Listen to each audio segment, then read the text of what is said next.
Great for inviting me. Reb Zalman gave me actually a very difficult, if not impossible, job. He wants me to do three things. Talk about the Klolei Chinuch vehadracha, to talk about the Gezeira of the secular studies that's going on, and also to discuss the question of whether to bring young children to shul, when they're disturbed and so on, and the old question. So I don't know how we can do all three, but we'll try to divide it into three equal parts.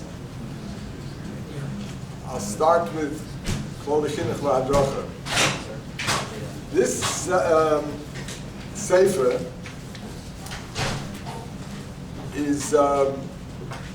was written 122 years ago, when the Rebbe Nishmas was miyaseh Temchit Mimim in Tofresh Nun Zayin.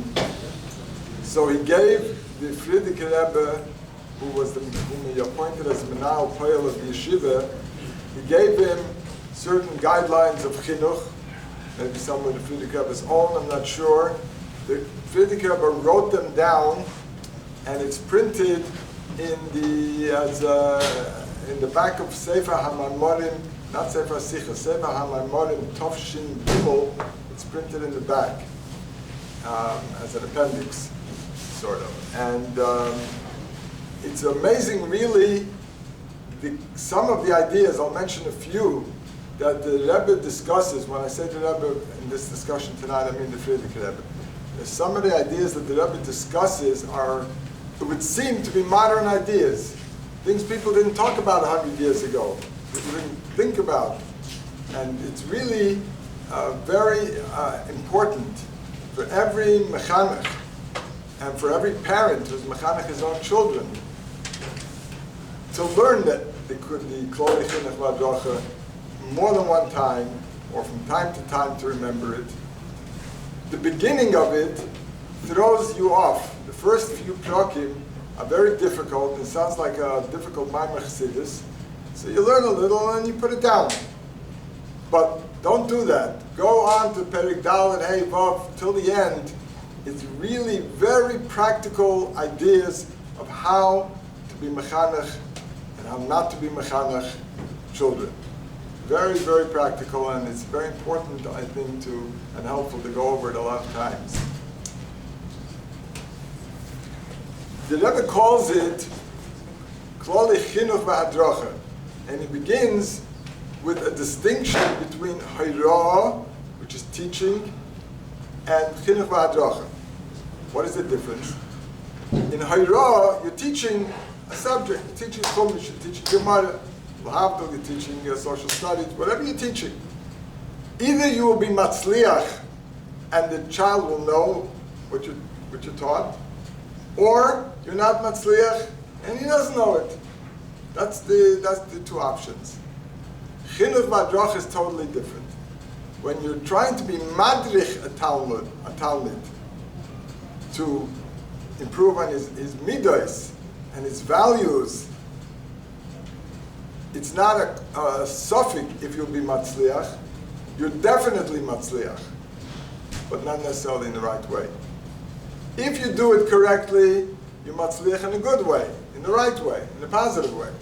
And if you do it incorrectly, you're matzliach in a negative way, and you teach them not good things. But you're definitely successful. There's no suffix if you'll be matzliach.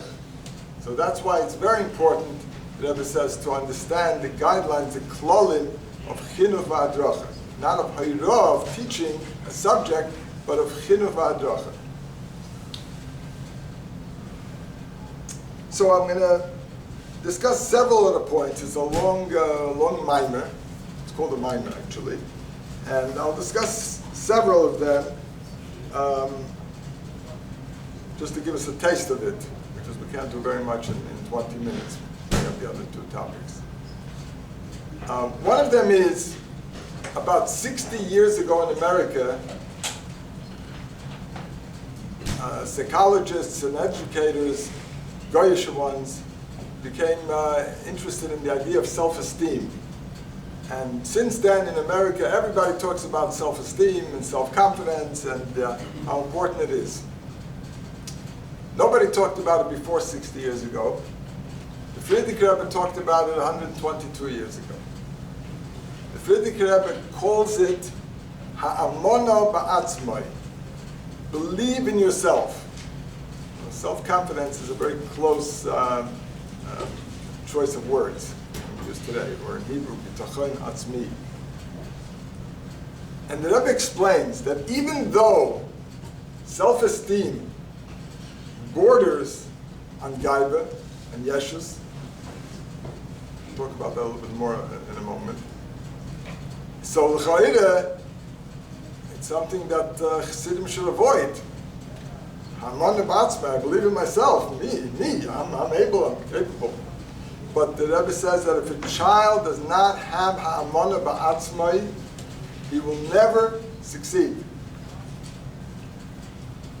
And the Rebbe doesn't need any corroboration, but I can tell you, you see it all the time in yeshiva, that Talmidim who don't believe in themselves don't make it. You have to, the Rebbe's tafkid and the parents' tafkid is not only to teach, but before he teaches, to instill in the child belief in himself that he's going to be matzliach, that he's able to be matzliach, that he can understand it, that he can know it, that he can remember it.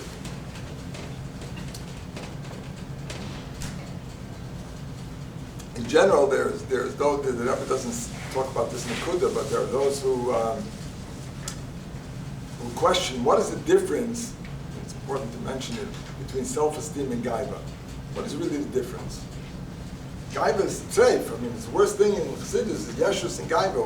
What could be worse? And here we're talking about self-esteem, or ha'amona ba'atzmai.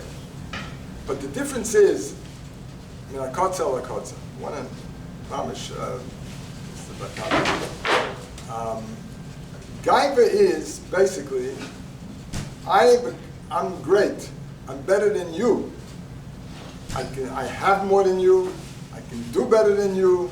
I'm smarter than you, and I'm stronger than you. I'm wealthier than you. I accomplished more than you. I'm better than you. That's gaiva. Self-esteem is totally different. People are welcome to get some food. I don't want Chas v'Shalom want to just try to do it quietly. Not too many at one time. So believing in yourself is totally different. If I believe in myself, I'm going to try to do it. If I don't, I won't even try. For example, if I believe that I'm able to pick up this shtender, I'm going to try. Maybe I'll make it, maybe I won't. If I believe that I can't, I'm not even going to try. A person, a child, and likewise an older person, if anything he wants to do, he has to believe that he's able and capable of doing it. Otherwise, he's not going to do it. He's not going to try. Why should I try and not succeed? You find Talmidim sometimes in yeshiva, the Rebbe gives them a test. So they could get maybe if they tried, they would answer it, they'd get a 50. They don't want to get a 50. 50 hurts their sense of self, their own ego, their own self. So he doesn't want to get a 50. So what does he do? He doesn't answer anything. He doesn't even begin to answer the test. He hands in a blank paper. Why does a child do that? Because it's much better. He doesn't believe that he can do very well. So it's much better to get not to do it than to fail. Because if to fail means that I'm a failure. I didn't do it. Okay, I didn't do it. So what do you want? The same thing. You'll have a contest. There'll be a Mishnayos Baal Peh contest. So, or whatever it might be. So some children say, the expression is, I'm not going for it. Sure, so I'm sure you heard that or you said it yourselves. I'm not going for it. Why does he say I'm not going for it? Because if he goes for it, he's going to lose. And then, he doesn't feel good. So he'd rather not go for it. So that's the very important nekuda, is to instill in Talmidim ha'amona ba'atzmai. Those are the Rebbe's words. Call it in English. They translate it. By the way, Kahos has a Hebrew English edition, which looks like this. And actually, there's somebody else who printed one also, but this is the popular one. And they are available in addition to the actual Maimer, and you can always look at it and learn it from the Tafshin Gimel. But in addition to this, there are Sfarim out on this Kuntris by Rabbi Green, who does many Sfarim in Eretz Yisrael. He has a thick sefer explaining Kuntris Chinuch vehadracha with stories and explanations on each piece, and it's available both in Hebrew and in English. And there are a couple of other books I saw, and I saw one in Amefitz recently. There are a couple of other books that are written on this Kuntris also, so it's something that's definitely something to be used. This Ha'amon Ba'atzmai is in Perik Yud, if I am correct. Yeah.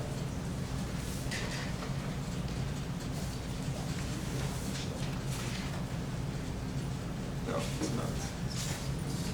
It is Yud. The Rebbe's Lashon is, in the Hebrew, in the original, Ha'amon Ba'atzmai in Baal the Tachlis Ma'ula Imida Tebe B'Ma'oid Asher Tovi Te'elis Meruba. And he says that if you have a tzebrach in the heart, even though Bichsidis, a tzebrach in the heart, what's the expression? It's in talking ganze Zach, you have tzebrach in the heart or something like that. There's nothing greater than a broken heart. But if a Talmud has a broken heart, he's not going to be Matzliach. So that's one of the things that Rabbi discusses. Another one, which I'm going to use to lead up, well actually, that'll be the third one. The second one that I wanted to mention is how important it is for the Rebbe, the Mechanech, to develop, to earn the respect of the Talmidim. If they respect him, they will be mekabel from him. They need to respect him. They need to trust him that he understands what's right and what's wrong, and they need to trust him that his decisions are not arbitrary, they're fair, thought out, and that he cares about them or loves them. The Rebbe uses the lashon love, but probably caring is in Yiddish. There's no good word, nor in Hebrew, ichpat. It's not really, it doesn't mean the same thing as care in English. I care about you. I'm concerned about you. It's not a question of love. So for example, if the Rebbe is going to want to enforce discipline in his class by shouting and screaming, it might work. It might get quiet, at least momentarily or for a few hours. But he lost the respect of his Talmidim because of the way he acts. And therefore, they won't really be mekabel from him. And the moment they get out of his jurisdiction, they're outside of his class, they'll go back to doing what they want. The Rebbe who name calls, you know, when I was a kid in yeshiva, if you didn't learn, you were a behema, a ferd, a goylam. Maybe some of you experienced that as well, I don't know. Today, chas v'shalom, we don't do that. But that does not earn the Rebbe respect. And if you don't have the respect, the Talmidim are not mekabel. Likewise, if he's mizalzel in the Talmidim, he's sarcastic, he makes fun of them. You're no good. You'll never be good. You're stupid. You're any of these types of expressions of zilzul in the Talmud, zilzul, screaming, name calling, all of this, hisrakshus, getting all excited, is detrimental to chinuch. The Rebbe very much is marech on this idea of how important it is for the Talmud to have respect and trust in his Rebbe. He has to know that his Rebbe won't change his mind. What he says, you can't negotiate your way out of it. Oh, please, let me do it. You know, some children are experts at that. The Rebbe said, it's going to be. But it has to be with respect. He has to know that the Rebbe, it's not an arbitrary thing. He really thought it out. This is the right thing to do. This is what you need to do. And that earns his respect. The third thing which is going to lead into the issue of the bringing children to shul. The Rabbi says something very interesting. By the way, I have 35 years ago, I wrote for the Neshei Journal. I wrote a synopsis, a kitzur of the vehadracha. And I brought some copies of it here. If anybody's interested, when the talk is over, you're welcome to come and take one. The Rebbe writes that it's very important to be mechanech a child according to his age level. Because just like if you're going to give an adult formula that you give a baby, he won't be satisfied. He can't live with that. Likewise, if you're going to give a baby a delicious rib steak, it's also not going to go over very well. You have to give him what he can take. So chinuch is also like that. And the Rebbe divides it into a yeled, a nar, and somebody who's arriving at bar mitzvah. This is my definition that a yeled is, let's say, 3 to 5 years old, and a nar would be 6 to 11 years old, and close to bar mitzvah is above that, 12, 13 years old. Again, I may be not accurately understanding, but the Rebbe uses only these words, yeled, nar, and bar mitzvah. So the Rebbe says, a yeled has to be trained in cleanliness, modesty, in the sense of tznius, not modesty in the sense of anivus, humility, in the sense of, just acting properly, where you go to the bathroom, basic things. I talk sometimes to the Malamdim in Yeshiva and pre-1A, or kindergarten teachers. Children need to be taught, and sometimes at home, there's a large family and it's not possible. So in Yeshiva, you have to teach them. There's nothing wrong, nothing embarrassing. You have to teach them proper way of going and getting undressed and getting dressed, everything. So there's modesty, there's manners, to eat the way he eats. These are the things the Rebbe says that distinguish a man from an animal, or as we would call it, menschlichkeit. But the Rebbe doesn't say that a 3-year-old, you have to worry about his tzitzis and his yarmulke and his krishma. Of course, we mechanech him those things. But that's not the most important thing of a very young child.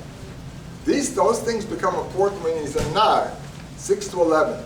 The Rebbe says, brachas before food, limud ha-Torah, derech eretz, and kibbud over aim, to listen to his malamdim, the beginnings of Yiddishkeit. That's what's important when he's a child. It's the parents' duty to train him in these things. And then when you're close to bar mitzvah, you have to teach him mitzvahs behidur, teach him to be careful about the times, the zmani atfilah, teach him about the importance of davening with a minyan, teach him about hasmoda in limud ha-Torah, not to waste time, and always to learn from somebody who knows more than him. And this part of it, unfortunately, today, parents think, he's only 12-year-old. That's the daven with a minyan, Eiriv, so, brachas. Okay, he'll be older, be bar mitzvah, we'll worry about it. Or kibbud over aim, they talk about. But other things, lav davke. The Rebbe says these are important to train a child at 12 years old, close to bar mitzvah. It's important to train him to be a bacher. Right? Where bacher is. So here, I want to lead it with from here, if I may, into something that's not mentioned at all in the Klolei Chinuch vehadracha, but Reb Zalman asked me to discuss it. Apparently, some people have been asking about it. What do I do bringing children to shul? Is it right? Is it wrong? What are they supposed to do in shul? So I want to begin with first the lashon of the Rebbe, Shulchan Aruch. At the end of Shemona Esrei, there's a paragraph which talks about Chazaras Hashatz. It talks about not talking Chazaras Hashatz and so on. And then the Rebbe writes all the way at the end, the Alter Rebbe, this is, V'yalamid Odom Bonav HaKtanim, we should teach them, V'yechanchen Lanis Omein, Umiyad, immediately, Shatinik Oina Omein, Yesh Lechelek L'Olam Haba. It's amazing. If a little child said Amen, because he taught him, he gets Olam Haba. B'tzorich Sheyechanchen, you have to teach these children, Lamed Be'emu V'yira, to stand with fear in the shul, fear of Hashem, or fear of the Shekhinah. V'oisan, and those children, Sherotzim V'shavim, the basic Knesset, that run back and forth in shul, V'schoik, playing, Mutav, Shlo Lahavim, Klal, the basic Knesset. It's better not to bring them at all. So those are the words of the Alter Rebbe. So whatever I say is my opinions, my understanding. These are the words of the Alter Rebbe. If you understand it differently, fine. So really, it depends. Number one, should I bring them to shul? It really depends on what type of child it is. There's a child who's quiet, he's not going to run around, he's not going to jump around, he's not going to make noise, he's not going to scream and yell, he's going to sit quietly and watch what's going on. Adirabah. It's a big thing to bring him. I'm on the terrace in the former Brooklyn Jewish Center. I saw the manifesto they had when they established the shul. It was in the early 1900s. So they had a meeting. It was actually in the home that's today the Chinuch house. One of their constituents was living there, and they wrote a whole bunch of goals and rules. And you know what one of the rules was right at the beginning? No children are allowed to be brought to shul. And so they lost all their children right away. They thought they didn't bring them to shul. And they lost them altogether to Yiddishkeit. They all got older. When I came in, they were all older people. We were the young people. We were the children. So that's definitely not a good rule. And that Alter Rebbe writes that you should bring him to shul if possible, and he should say Amen. But it depends. It's not fair to the other people in the shul if you are bringing children who are going to jump around and make noise. You're not letting other people daven. Also, you're not letting yourself daven. It's important that you daven also. And if you have a child who's schlepping you and pulling you all the time, and he needs your attention all the time, obviously you're not going to daven either. So that's something. Every person is different. There's no one age that's good for everybody. It's very individual. When you're bringing him to shul, there's some don'ts which I would like to suggest. I know my father, Olav Shalom, when I was a child, didn't tell me to daven the whole davening. And I see many fathers do. Did you daven? You say Tillim? Did you say everything? All we're doing, first of all, he begins to hate davening because it's really it's hard for him to do. Second of all, we're just teaching him to skip. What does he do? He turns the pages, right? What does he do? He's not really saying all the words. For a child who's in pre-1A, to say all the words of davening from Haidu till Tillim probably would take him till the Shkia. It's impossible, right? So what did my father do? He would tell me to say the big words. Say Nishmas, Kelodoin, Baruch Shem, the big letters in the Siddur. If you said those, you're a good boy, that's all I want. Those are Siddur. He didn't ask me to do more.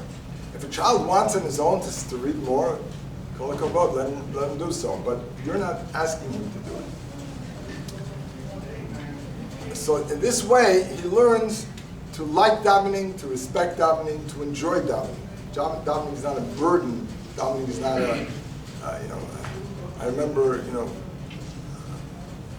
sitting in 770, sitting next to parents, every minute the father would sit and talk and with his neighbors, and the poor child Every time he said a word, the father gave him a slap. And if you want to teach your child how to daven, the best way, you daven. You daven properly, say the words, articulate the words, don't read the davening, but say the davening, look in your siddur. The child will learn to do the same thing. It's boduk u'menusa. I've seen it many, many times. If you don't need to tell him, daven, look in, you're not davening, I don't hear anything. I remember my father would tell me once, twice, because it's the job of a parent to be mechanech his child, to daven, once or twice, and after that, say another word. So I didn't daven. So I daven when I'm a bit older, only a little kid. So the important thing is, don't overburden him and don't keep on his case all the time. Say, yes, daven my ingala, here you have to daven this piece, nishmas, say the whole thing, and it's very nice, it's beautiful. When you come home, you're going to get a prize. And the main important thing is, you be a dugma chaya of how to daven. He will emulate you. Children emulate their parents most of the time. There's one other issue which I don't know how to respond to exactly, and that's, children come to shul, and so the father says, okay, you'll be here for this part of davening, when you get to laning, or get to musaf, or get to hallel, you can go outside and play. Outside and play is sometimes safe, and sometimes not. Some shuls have programs for the children, or some supervision at least. You take your child to 770, and you send them out. The same mothers who complain in yeshiva when they hear that a Rabbi left the class unattended, and they're right, they don't know what's going on with the children in shul. The father, they think they can sleep Shabbos morning. The father takes them to shul so the mother can sleep, and he's hefker. It's not right, and he's doing all kinds of things and breaking and damaging and chutzpah and who knows what. And if you don't think that's true, just take a walk outside 7-7 in the middle of davening, or any other shul for that matter. So, that's again a judgment question. How your child is going to behave if you leave him just alone, and when to leave him alone, how much of the davening to stay in, and maybe you can arrange if he goes back home. I don't know. This is very individual, but definitely it is a question. It's something to consider. You can't just bring him to shul. It's not a playground. So these are the idea, and also like the Alter Rebbe says in Shulchan Aruch that I mentioned before, you have to teach him to stand the emo v'yira. Emo v'yira is a strong word. Halavai, we should stand the emo v'yira. But if he's not able to, not every child is able to. Sometimes he's even 11 years old, he's not able to. He's a little bit hyper. Not every child can do it. You can't bring him. Or you bring him for a little, and he's a big boy, and he goes home at a certain time. You have to use your own judgment of what's appropriate, what's not.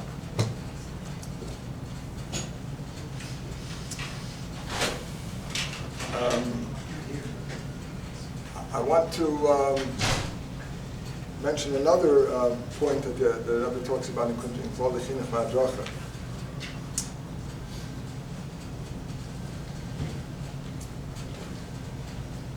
He talks about, I mentioned the different expectations based on age, but there are also different expectations based on background.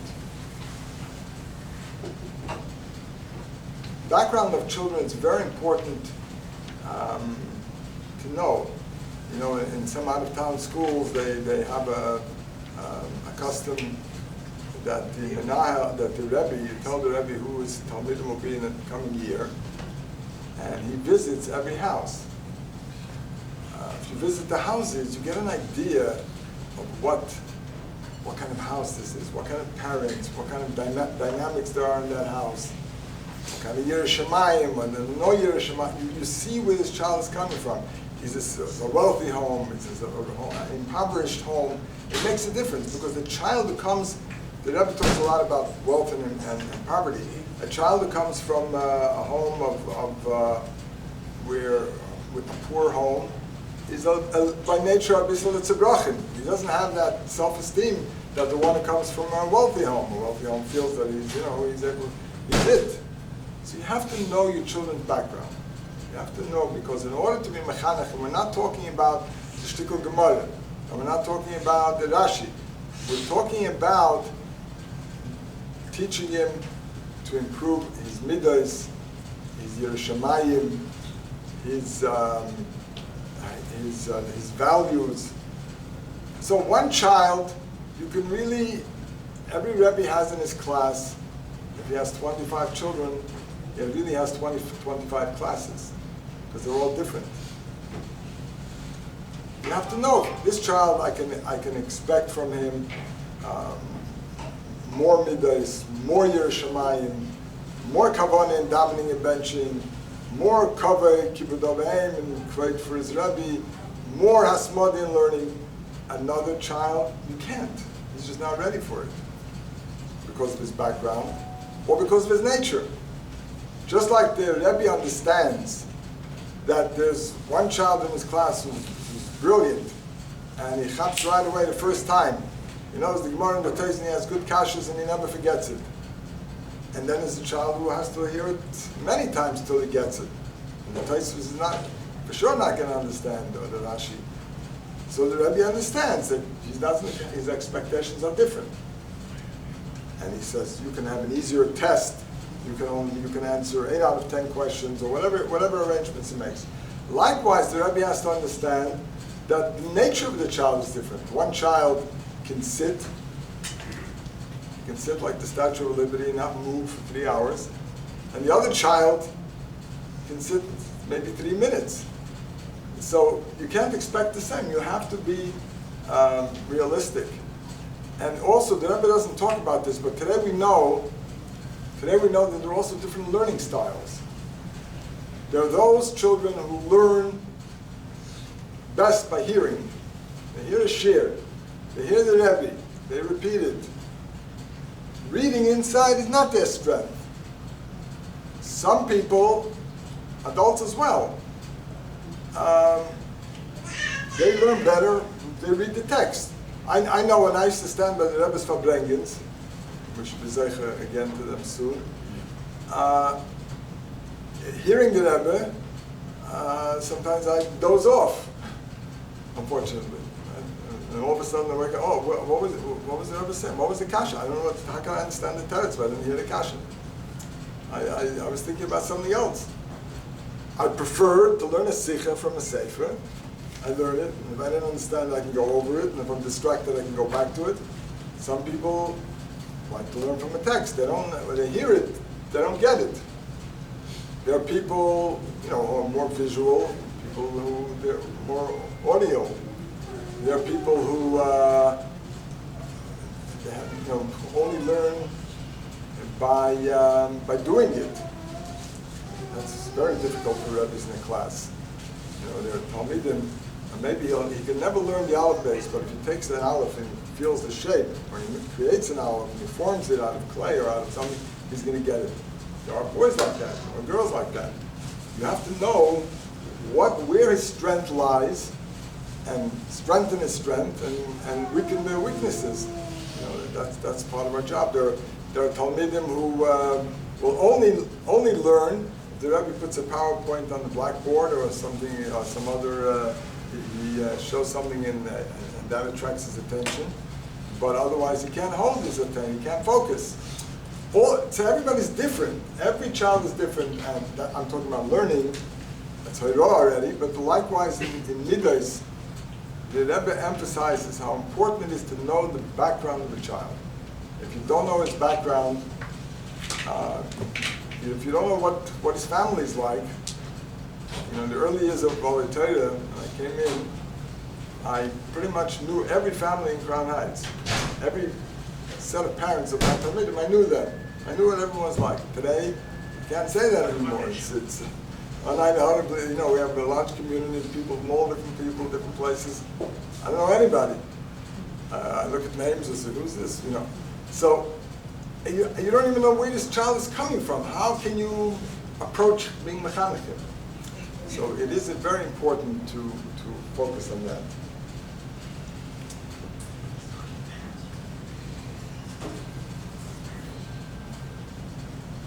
Okay, so I want to spend the last 20 minutes on talking a little bit about the secular studies issue. And again, when this is over, if you'd like to, I have a number about 25. I hope it's enough for whoever wants it.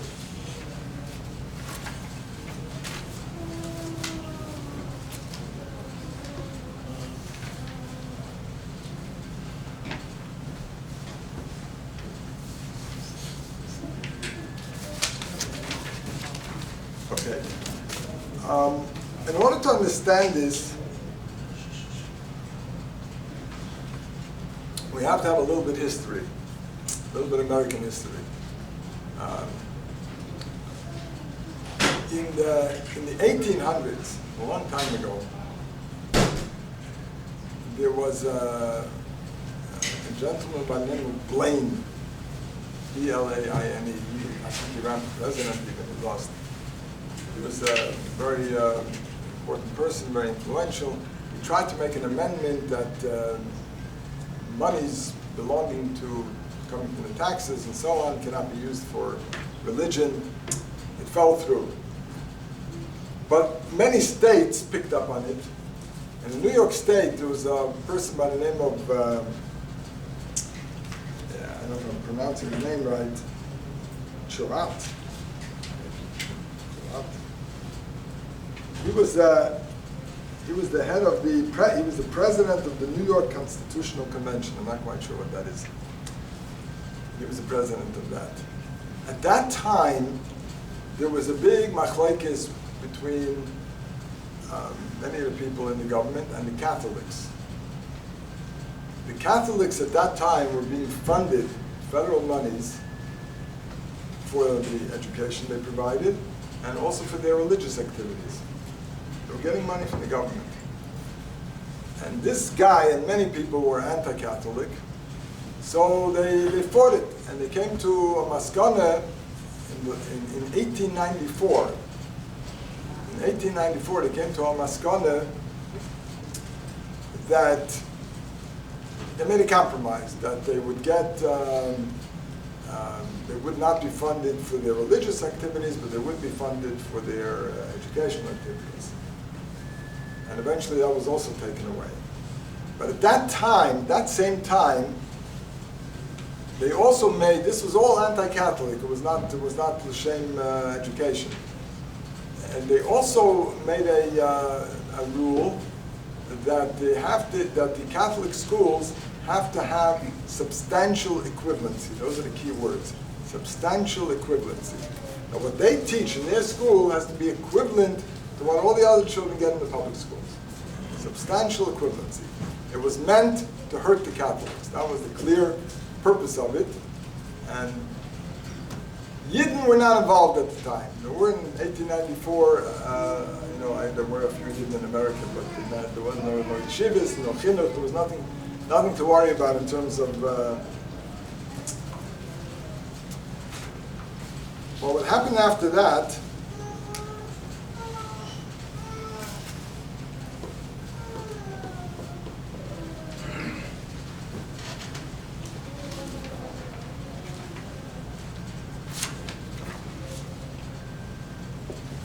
What happened after that was in the end of, after 1894, or even a little before, and in the early 1900s, the big influx of Yidden started to come from Russia and from Germany. They came before, even all the pogroms in Russia. Many Yidden came. I mean, till like 1935, yeah, probably a couple million Yidden came. And at the same time, in 1894, was also the Dreyfus story in France, for those who know the story. And that created a lot of anti-Semitism. So by the time, Yidden were established here in America, closer to World War II already, there were already a lot of Yidden. came Yirbu, and there were already yeshivas and schools. So now all these substantial equivalency requirements started now to apply to yeshivas. But nobody really cared. Whatever they did in yeshivas, nobody cared. The law was that nobody had to check on the yeshivas. As long as nobody complained, everything was good, it was good. If there's a complaint about a certain school, certain yeshiva, that they're not teaching a substantially equivalent material, so then the Board of Education has to look into this and see if it's true and correct it. That's how it was all the years until recently. Now there are two groups who are in charge here. In the state of New York, there's it's called the State Education Department. State Education Department. And there's a commissioner, her name was the one who just resigned, Commissioner Elia. She resigned on Yud Beis Tammuz, and I'm sure it's a vehadracha. And there's a Board of Regents. The Board of Regents are people that are not elected. They're chosen, they're appointed. They're people who have educational credentials from different parts of the city, and they're chosen by, I guess, the different political leaders, and they're the Board of Regents. And they're in charge of this commissioner. They're on top of her. And the State Education Commission, called the SED, has representatives in all of New York State. In New York City, their representative is the New York City DOE, Department of Education. So the New York City Department of Education is responsible to the state. It's not like the mayor of New York City or the city council of New York City is not achrei to the state. The state can't tell them what to do. The state gives some monies or whatever, but the state can't tell them what to do. Education is different. New York City Board of Education is responsible to the state education department and to the Board of Regents. And in addition, the city has, there are school boards, and a number of them divided all over the city, and there's this chairman of each school board who's responsible, kaviyachol, for his area. So again, until now, nobody was doing anything. I'll tell you a very interesting story that happened with Rabbi Teitelbaum, the Miyasir of Oli Torah. I'm not sure in which year, but in the very early years of the business of Oli Torah. It was founded in Teves of Tafshin Tez Zayin. This happened maybe a year or two later, I'm not sure exactly. I never could find out the exact year.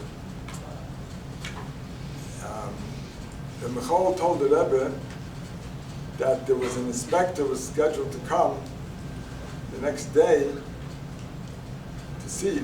There was, a state inspector was coming to check if they're doing their substantial equivalency. They mostly looked at also at the attendance records and if we did it properly and other such things. So the Rebbe told Rabbi Michal, Zogem, wer hat ihm gegeben Schuss zu kommen her? Who gave him permission to come here?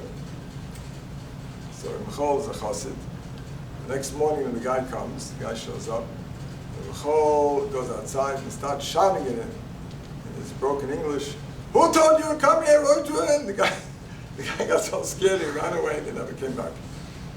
There's a Meister Shahoyer. Wer hat ihm gegeben Schuss zu kommen da? But that's the Rebbe said it, so that worked. I believe also that that's the reason when the Michal named Yeshiva Oli Torah, he didn't call it like every other yeshiva, Yeshivas Oli Torah. He called it Meisat Chinuch. Meisat Chinuch sounds like an institution, usually is for, we're an institution, but why didn't you choose such a name? In English, it's educational institute.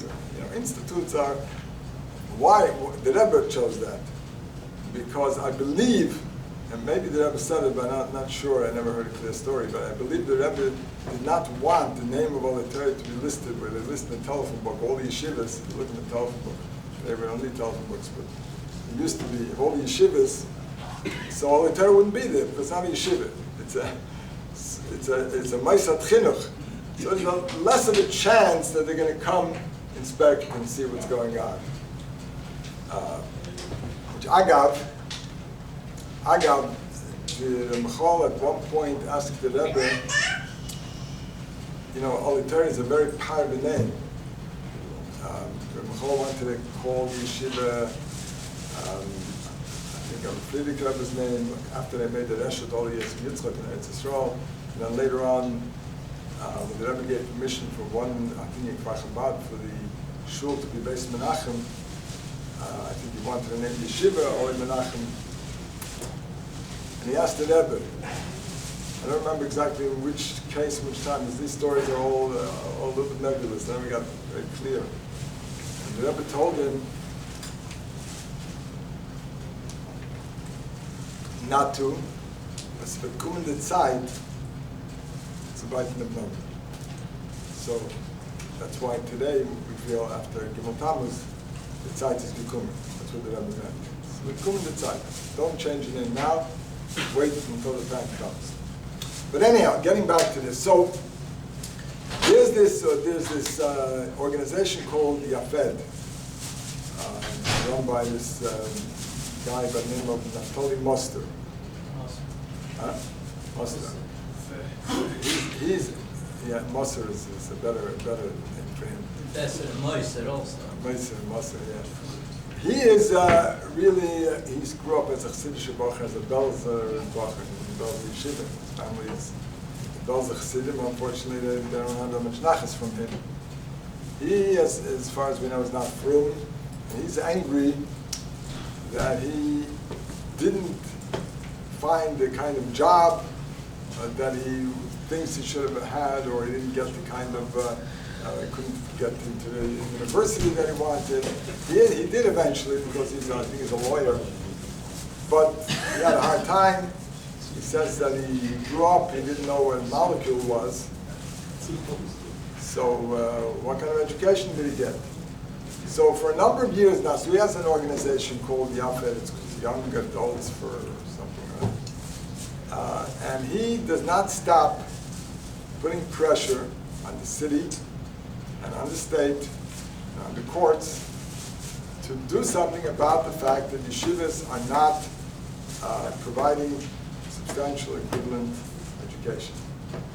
And you know, there's the media and the press, and they get all excited when he comes out with a statement or whatever.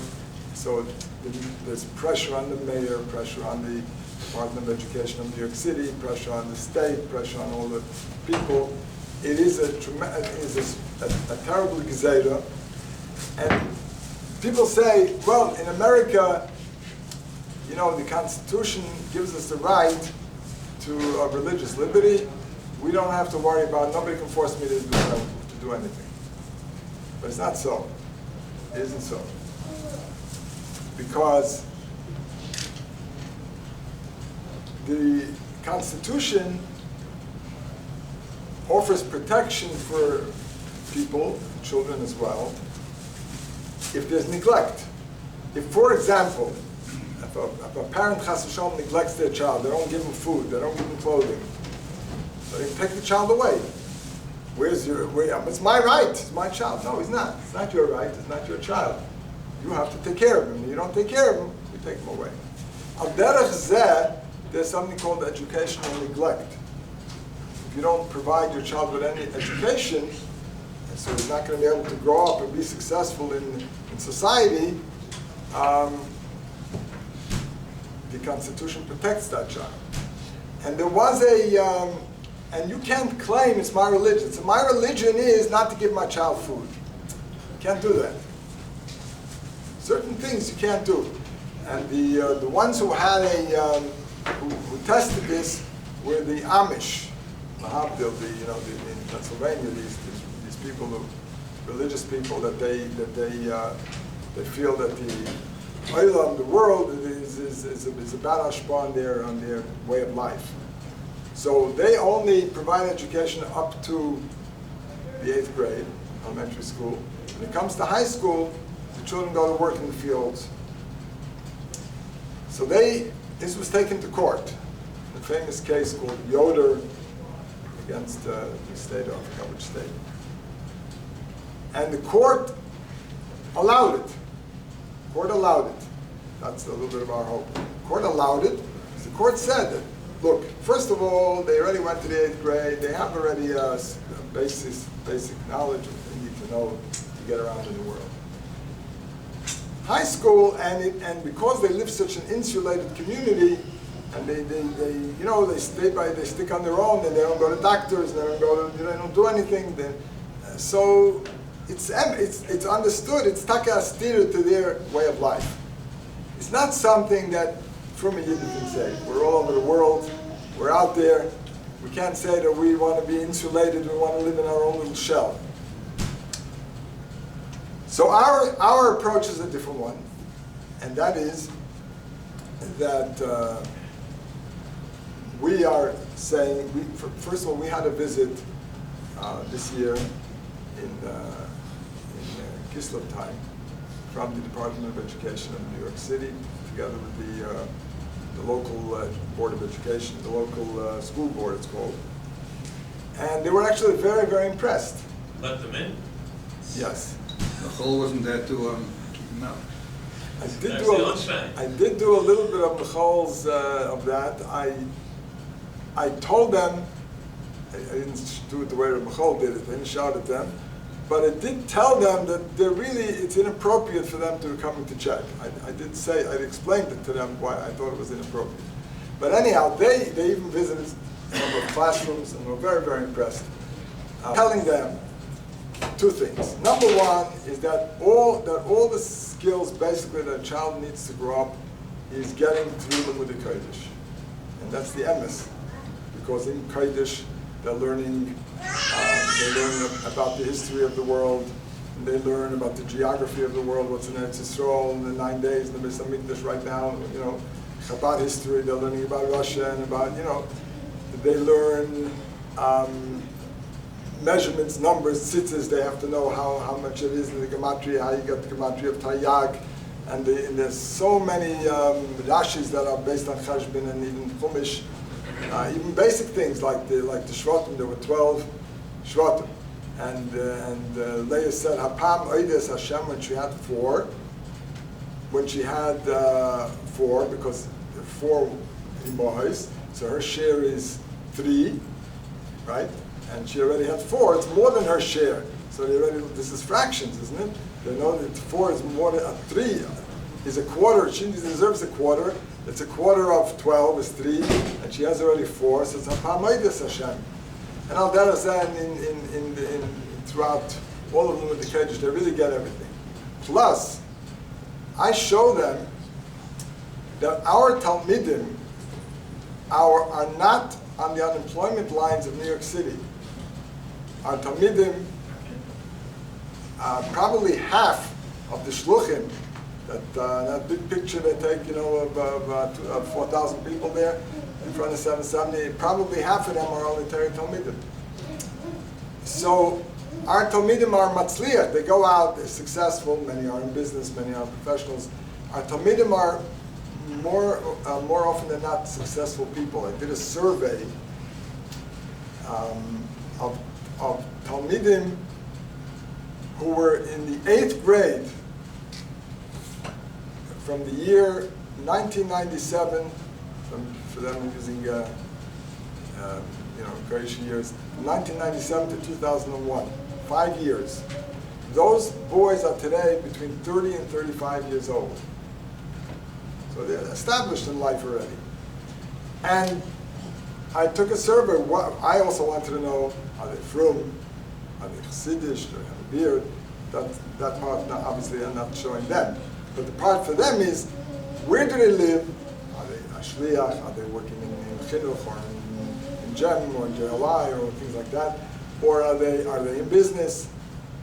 What are they doing? Do they have a family? Are they married? And it's really, Baruch Hashem, it's nice. I showed them a picture There was on the night before Gimel Tammuz of this year, there was in the shul, in Nosson shul, Rabbi Chaim Yisrael Wilhelm is the Rav. So his class, his friends, he's more than 30 years old. His class gathered for a reunion in his shul. The life behind that idea was a Gemara by the name of Nuchi Shapiro in Los Angeles. So you had over there, you had probably approximately 70 out of 90 Talmidim. And these are people in their 30s already. It's beautiful. If you look at that picture, you have so much nachas to see Yungalite, Chassidish Yungalite, by and large. Okay, there was somebody in the picture who wasn't from as well. But it's really beautiful. None of the people were in prison. They all were employed. They all were matzliach. Some were wealthy, some were not. And that's